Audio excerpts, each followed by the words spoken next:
Good morning, everyone, and welcome to Aces53.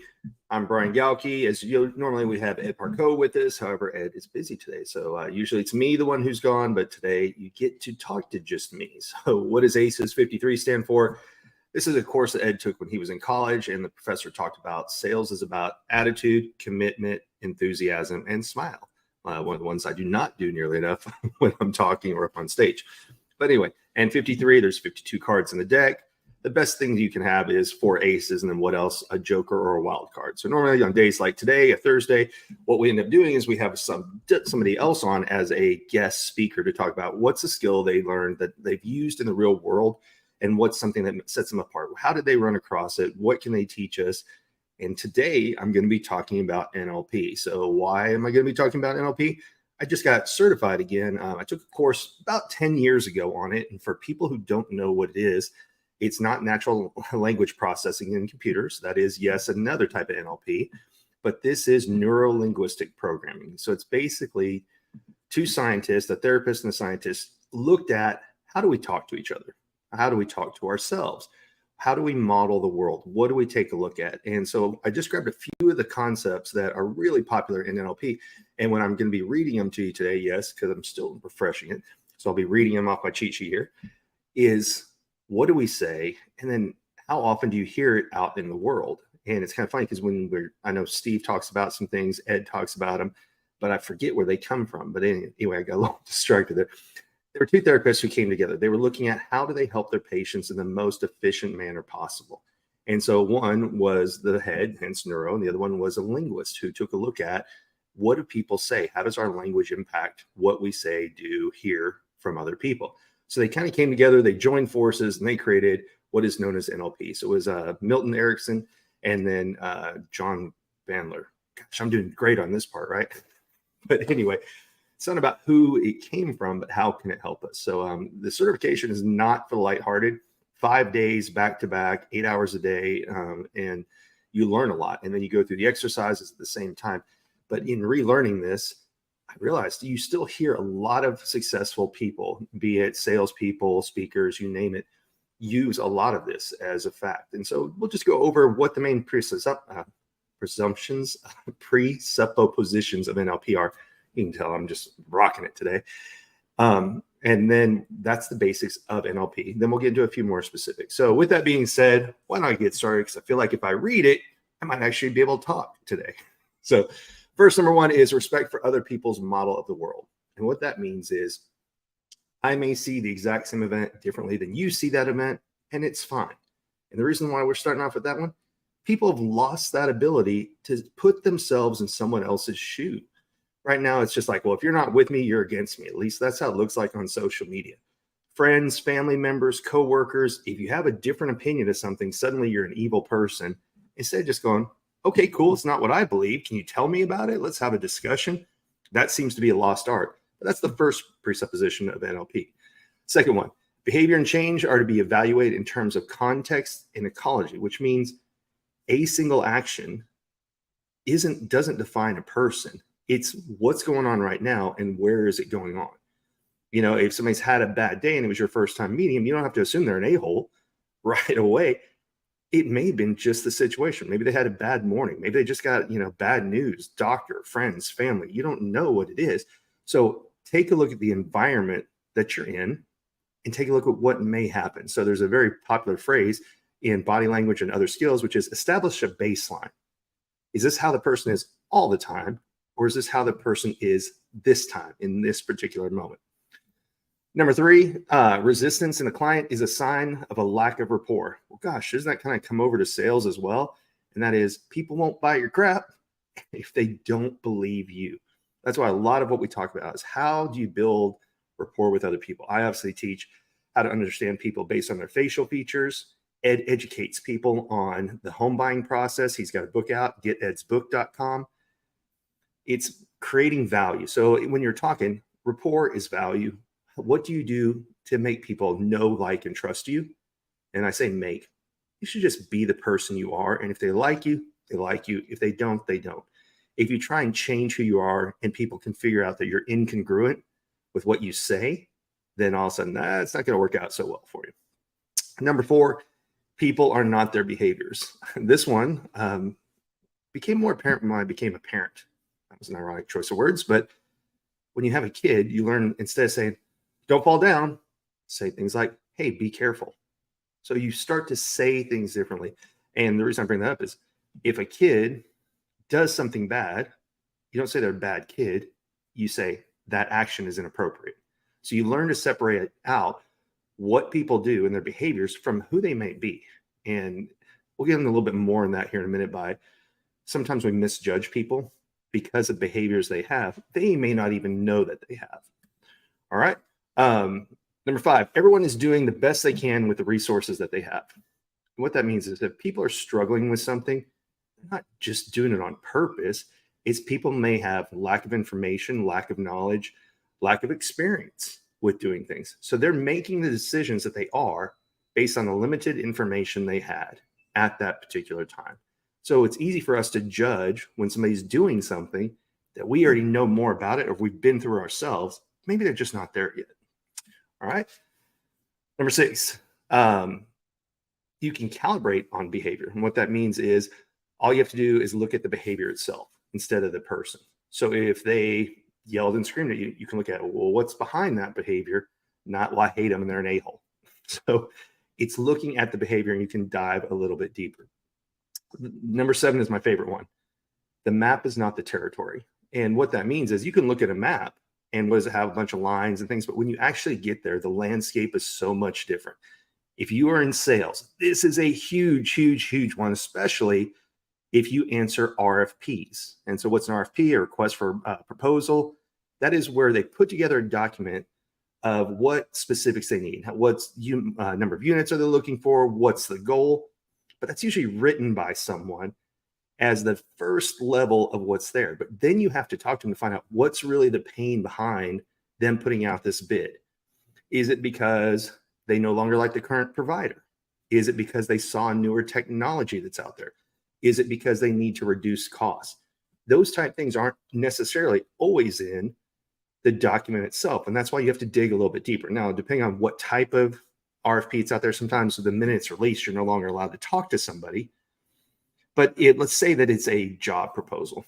Well, you can go on the internet and it'll list the requirements for the job, and you can turn in a resume, or you can talk to someone to understand what is it that they're looking for to fulfill the position.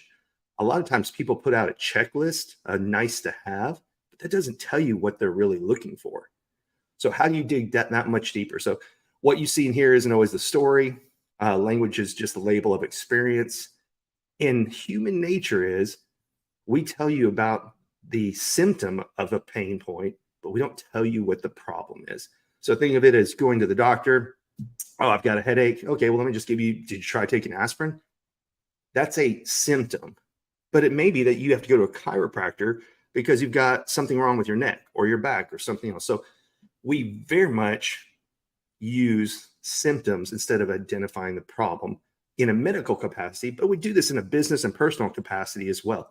We look at how do I get rid of this temporary pain, but what's the thing that's going on in the background that if we solve that, this temporary pain that keeps coming and going would no longer be here. So let's put that in a business perspective. Why I'm just not closing enough deals. Okay. Are you calling more people? Have you reviewed your sales script? There's so many things that you can take this and apply it to, but an easy frame is the map is not the territory. What people tell you may not be the truth. What is on a piece of paper is a description, but it's not really the problem. It's a symptom that they're having right now. Just things to look at it. Number 8, you are in charge of your mind and therefore the results. So a big, big one. How do you talk to yourself? Most of us talk to ourselves in a way that if they were our friends talking to us like that, we would give them the big old middle finger and say, hey, it was nice knowing you. But we can be really hard on ourselves. No, it's meant to keep us safe. It's not that we just grew up and thought, hey, I'm going to talk trash to myself all the time. But what it's about is how do I stay safe? How do I stay in the comfort zone? The way that our brain and our body is designed is we like comfort to a degree. Yes, there's adrenaline junkies and things, but we revert back to levels of comfort. Why? Because we don't want cortisol all the time in our body, stressing us the F out. So it's a way that we kind of maintain and contain ourselves versus always reaching out on things. But when you're in charge of that and the way you talk to yourself, little things like instead of saying I'm a failure, You can say, that marketing campaign I just ran failed. So don't identify yourself or talk negatively to yourself about things that you're not in control of. Now, if you've done something that you need to apologize for or address, by all means, go and do that. But stop putting personal blame on things that aren't personal. So as I mentioned before, I just didn't get any sales this week. I suck. Do you suck, or do you need to address something else? Is it your sales script? Is it the leads you bought? Is it how you're putting your marketing out there? All these things. So you can discuss the pattern or the behavior, but stop identifying of it. Total side note, if this is one of your points of weakness as a person, like you walk up every day while you're brushing your teeth. God, I'm going to take a sip of coffee real fast. While you're brushing your teeth, if you see the person in the mirror and you start talking trash to yourself from early in the morning or whatever time is going on, a great book for that is The High Five Habit by Mel Robbins. Basics of it, bullet points.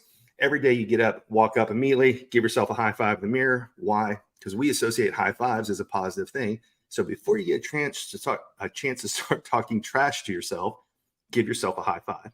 Can't tell you how many people I've recommended that book to. Go look in my own mirror, got hand smudges on there. If I go to clean it, say leave the smudges there, or I have them at different places around the house. So get the book. It's only available on Audible. The High Five Habit by Mel Robbins. All right. Next one down is people have all the resources they need to succeed and achieve their desired outcomes. So there's not unresourceful people. It's just we're ignorant about what should we be doing. Look, the education system is very good, taught us a lot of things, but it taught us how to be employees and how to follow rank and file versus how to think outside of the box. So the whole 7 degrees of Kevin Bacon, have you ever turned around and looked at all the different resources that you may have? Make a list of those. Who do I know that are in the positions I want to be in? Who could I follow and model their success? So what is modeling? You take a look at how somebody else has achieved what you want to achieve, and you break it down into little steps and try and repeat that process. Now, a little side note from here, this is just my personal opinion. I used to look up to people that were so much higher on a level than I was that it almost felt overwhelming, like, well, I'll never reach that level. That's good, but here's for me why it's not great. Because that felt so overwhelming, it caused analysis paralysis. So what I started doing was looking at someone who's just that next step, that next tier higher. How did they get there? What did they do? Then you can level up to the next person. Then you can level up. And what you're doing is you're bringing yourself up at the exact same time. So if you want to get in better shape, don't look at the number one person on here. Like let's say for guys, Brad Pitt, right? When he's in Fight Club. Well, you don't have to look at Brad Pitt. You can get like, who's in a little bit better shape than I am? And what are they doing? Pick people's brains. People love to share success stories. It's just people, they're afraid to share them where it seems like it's braggadocious. But if you ask anyone for help, 99% of people will help you and tell you what they did, but they're just afraid to share it because they don't want to get shamed. And that's the pros and cons of social media, right? You put things out to help people. People are like, oh, you think you're an influencer now? Oh, you think you know this? Why is it not just sharing information like you tell your friends? So that's just another way to look at things, which, by the way, reframing things is an NLP technique. So, all right. All procedures should include wholeness. And what that means is don't do things that you're in inner conflict with. Don't take a job you hate just to make money. If you do it temporarily. But try and find something that you enjoy doing. You know, we hear all the time, if you love what you do, then you'll never work a day in your life. That's great in theory. Look, we all need to pay bills. And sometimes we have to do things we don't want to pay bills. But don't make that your whole full-time thing. Try and do things that you align with in life. Things that make you happy. You know, so it's just a matter of sometimes we have to do what needs to be done to get things done. But when you can, choose things that align with who you are as a person, what makes you happy, and what keeps you fulfilled. All right. There is only feedback. This one is a huge one. And what this one is there is no failure. Failure, yes, it sucks. Here's the way the human brain works. For every one positive comment we get, it takes 10. I'm sorry. Yeah, I did that one backwards. For every 10 positive comments we get, one negative thought can destroy it. So what does that mean? We got to pay attention to what we say to ourselves. And I already mentioned earlier, blame the behavior, not the person. But when you start looking at things as, okay, it's not failure, it's feedback. What can I learn from this? One of the things that company I worked for 15 years ago, we started doing post-mortems to understand what caused us to succeed and what caused us to fail or not win a piece of business. Or if we won a piece of business, why did we end up losing the customer after the fact? So we can look at it as a loss. And guess what? All of us being in sales, we care more about the wins and we hate the losses, but you can learn from the losses. You know, when things are going positive all the time, then we don't pay attention to how we can improve. Oh, hey, I got to win. All right, that's good. Oh, hey, I'm in better shape. That's great. But when something goes wrong, that's when we go, oh shit, maybe I need to dig into this just a little bit. And it can be work stuff, relationships, parenting, physical health, you name it. It's when something goes wrong, that's when we should pause and have the opportunity to go, let me dig in just a little bit deeper on this one subject. All right. The meaning of communication is a response you get. And what that means is there's two parts of communication. What am I saying? And how is it received by the other person? So with that, you got to have positive intent is the most important part of what you're doing. But then instead of just speaking, you pay attention to the response you get from the other person. And then you make sure that you're on the same page. So if anybody's ever gone to a Mygotherapy, this is a very advanced version of it, but a Mygotherapy is when somebody said, I had a really hard day.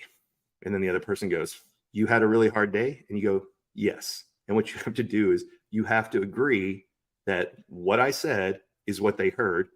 And then you can move on to the next statement. Now, you can't do this in business. It's a little bit harder in life. But if, like here in Never Split the Difference, you can parrot what people say. So if somebody says, I've had a hard day, you can literally, not even in a therapy setting, you can say, had a hard day, and give people the chance to expand on it. And when you use the terms that they use, it lets you know that they're paying attention.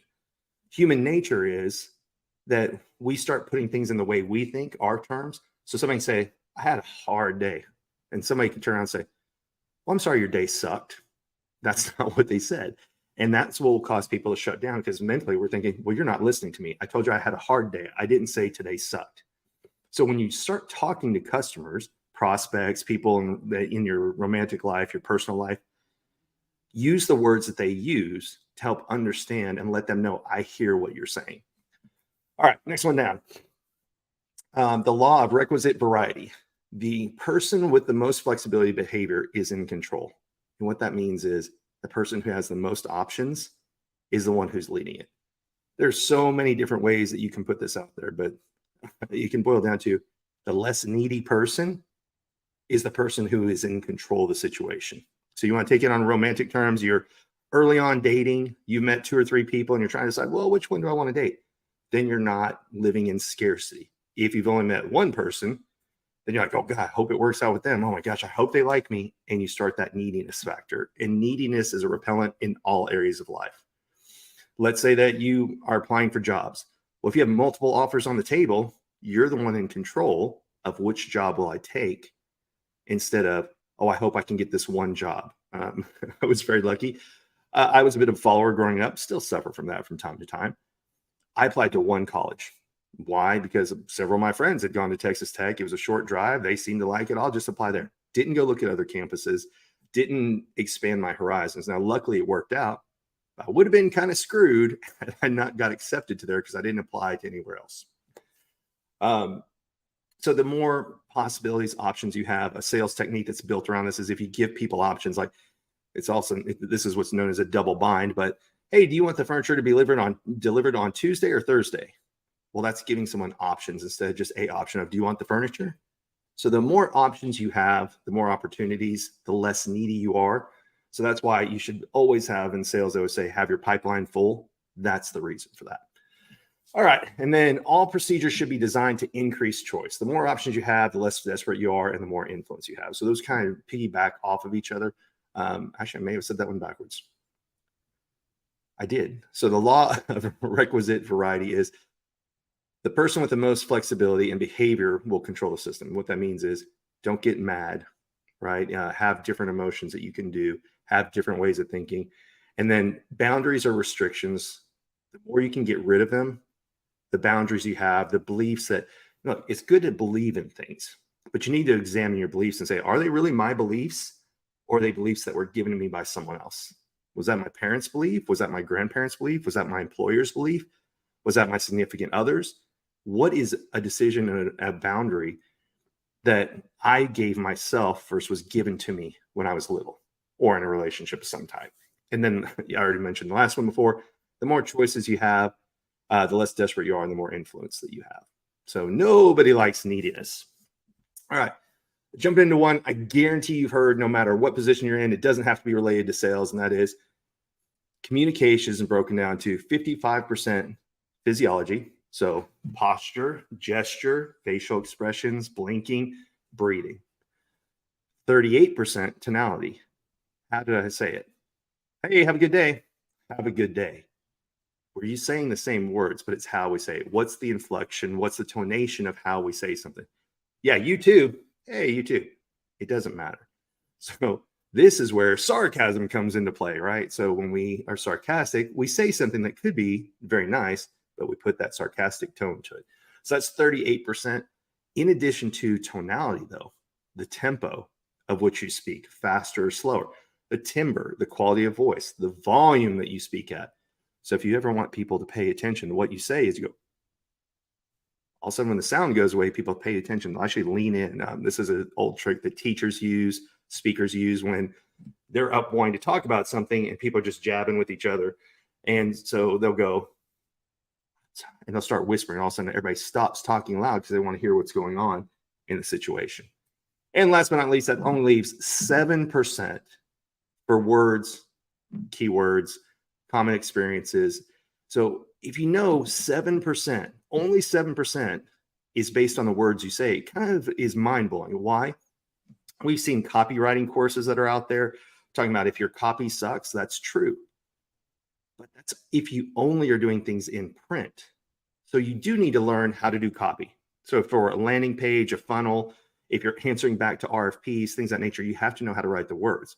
But realize that's only 7% of the entire situation. So if you can send a video where people can hear your tone, your voice, they can see your physiology. Are you smiling while you talk about it? Are you frowning? Do you look angry? This is what helps fill in those communication gaps that are there. So if you've ever gotten a text message and you're in a bad mood and you read it in that bad mood tone of voice, and somebody else may have been the nicest thing, when we'll use a simple example I just did, have a nice day. How dare you tell me to have a nice day? And they could have just been saying, hey, have a nice day. So that's why it's so important of, yes, put things into Word, put things into writing, have copywriting skills. Hint, hint, AI does this for you now. But tonality and body language matter so, so much. So while we're talking about that, this book right here is You Say More Than You Think by Janine Driver. That is the first body language book that I looked at that says, hey, what is my body language saying to me when I walk into a room, or about me, not to me. I sound bipolar on that one. So when you walk into a room, what do people think of you? Are your shoulders rounded? Are you slumped over? Do you smile? Are you closed off? And it's okay to cross your arms. Guess what? Your back can hurt. You can be cold. But do you sit with your arms crossed and your legs crossed and you hunch down? It's a fantastic book. That's why I work with Janine. That book changed my life. We're speaking at an event later next month in Nashville, Tennessee on October 27th. Go to impacteffect23.com. And we are going to be talking about read the face, then read the room. So I'm going to be teaching how to decode people's facial features so you figure out, how do I speak their language? And that's one of the things we're going to talk about in NLP here in a second. But then Janine is going to be what's going on with their body language afterwards. You know, are their arms crossed, legs crossed? Are they leaning back? Are they leaning forward? So that's what we're going to cover for the audience there. There's some other amazing speakers there as well. Coach Michael Burt, Tim Story. Go check out the website, impacteffect23.com. Anyway, enough about that.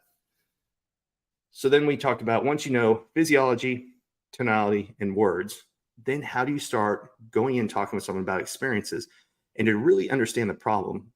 When people tell you something, again, not the symptom, but the problem. When somebody tells you what their problem is, don't immediately give an answer. So if they say, I'll just use my old history. we're having poor quality of phone calls through the system. Okay, so you just need a new system. No, what you do is they'll go, no, that's not right. So when you can do is you can take a step from a more global level instead of getting down into the details. So make sure you understand their actual problem. So then you can go, okay, well, how does this affect you or the people who are making the phone calls? Well, what they're having is they're having a problem with da da da. Okay, so it's a reception problem, or is it the volume problem? So when you go back and you ask questions, and it's called chunking up to get more way up here at the high level view, or it's called chunking down to get into the details. So think about it. Are you up in an airplane or are you down on the ground? And that is the closer you get to the ground, chunking down, the more specific you get. So if you go into it and you go, okay, so it's phone calls. Yes, it's phone calls that are a problem. Okay, no problem. What is the problem with phone calls? Well, with the phone calls, when they try to call from at this time of day, okay, so it's a time of day problem. You can start drilling down, and that's when you get to the heart of things. So taking this into other examples, somebody's buying a house. Oh, so you just want a new house? Yeah, I want a new house. You need to chunk up and understand, okay, what is it about the house? Is it about the school system? You just need to ask them a higher level question first. What is the need behind a new house? Then let them tell you. Because for some people, it's just, hey, is it you don't like where you live? Is it because you have kids and you want to move to a better school system? So don't immediately try and answer something and go, okay, yeah, no, I got this house right down the street. It's perfect for you. Well, they haven't given you what the terms of what they're needing a house for first. So if you're a realtor or you're a loan officer, what's the purpose behind the purchase? That's what you really have to understand. So if somebody says, I need a house, you can't just say, all right, here's a house. You don't know what they're looking for yet. So what you do is you go one level higher. What's the reason you're looking for a house? Then you help them identify and list out the things, and guess what? They like you for it. And you can do this in your own life as well. If you have a problem, something you need to address, chunk it up a level first and go, okay, why do I need to address this? Why is this important? And when you really find the pain point versus what you thought it was, then you can start diving down into the details. So let's just say, I'm not getting enough leads. Well, what's the pain of that problem? The pain of that problem is no leads mean no more money's coming in, which means how long can I stay in business, or I'm gonna have to go back and do something different. Once you find that out, okay, how are you getting leads today? Well, I buy leads from this third-party system. Okay, are there other third-party systems you can look at? Oh, I didn't think about that. So it's just helping people identify. So start every time somebody has a problem, before you start digging in and giving solutions, make sure you understand what's the real need behind the problem. And that's what a lot of NLP is based upon, is just what do people say? What are they telling you? How are they saying it? And a great one that everyone can use is reframing. So what is a reframe? Is you reframe something when somebody's kind of stuck in a problem. What's a different perspective or a different way that you can see that exact same problem? So it's things like, well, I just don't have enough money. Okay. Is it you don't have enough money for this? Is it you need to increase sales? Is it you need to trim back some expenses? There are other ways to look at it. I always make the joke and say, I'm not a cashier. I'm a financial transaction specialist. You're still doing the same job, but sometimes just the wording of what people use helps people out mentally. So reframing is a big one. If you've ever listened to Ed Mylett, you've listened to a lot of successful speakers. Stop saying, why did this happen to me? Get rid of the why. We'll talk about why is important in a second, but get rid of the why, because why is a victimish, it happened to me. And change that, why did this happen to me, to how did this happen for me? Then you start looking for the lesson in things. So what did I do? Instead of why did this happen to me? Well, then it's because this and because of that, and it's never your fault. When you say, how can this happen for me? You start looking at, okay, well, maybe this should have changed or that should have changed. So the way we talk to ourselves, there's a great book, that says, the better the question, the better the answer. It's kind of the same thing here, where when you start reframing things in better ways, it helps you mentally change how you perceive that particular thing. And with perception comes projection. So when you learn to change how you think about something, you start seeing everything else differently instead of projecting it out. And we're all guilty. Look, guilty. We all project on other people the problems that we have. And so if somebody's driving you nuts, and this is another NLP thing, take time to examine, why is something bothering you? Because a lot of things are projection. This is not an example from the course, but it's one that you'll hear me say quite a bit, is the person who's most paranoid about their house getting broken into is the burglar. Why? That's the mindset that they're stuck in. Oh, what would they do to break into a house? Well, then all of a sudden they've got more locks on their door than anyone else. So if people start projecting and accusing you of things, you may want to take a look what's behind that. And if you're the one projecting, you definitely want to take a look at what's behind that. So this was just a quick overview. Some of the things I learned last week, where they say teaching is learning twice. So I wanted to get it re-ingrained in me, share it with you guys as well. And what we'll do is we'll end up getting one of the two facilitators who was on there, maybe both. I don't know if they do podcasts together, on here to go way deeper. Because one of the best things that they covered, and I don't want to steal their thunder on this, is how people make buying decisions and what you can learn based on that. But I probably got 25 pages of notes from being at this particular event.